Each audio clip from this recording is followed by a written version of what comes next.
చేసుకున్నారు. బండ్ల గణేష్ రేవంత్ పాలనపై ప్రజలు సంతోషంగా ఉన్నారని, మల్లారెడ్డి మతి భ్రమించి మాట్లాడుతున్నారన్నారు బండ్ల గణేష్. ఇదే అంశం సంబంధించి మరిన్ని అప్డేట్స్ మా కరెస్పాండెంట్ సందీప్ రెడ్డి అందిస్తారు. సందీప్ రెడ్డి,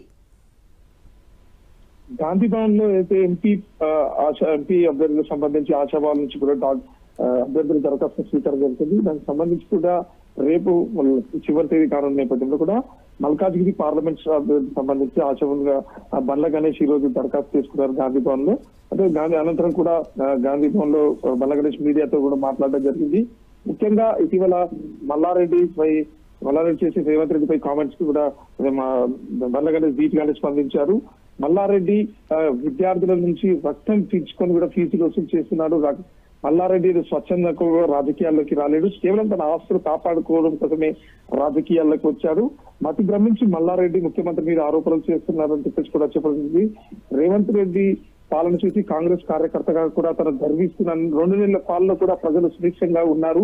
ఇంద్రవెల్లి సభ తెలంగాణ పునర్నిర్మాణ సభగా చెప్పేసి కూడా చెప్పడం జరుగుతుంది.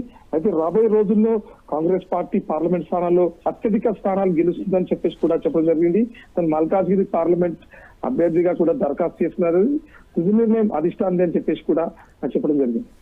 Right, thank you Sandeep Reddy.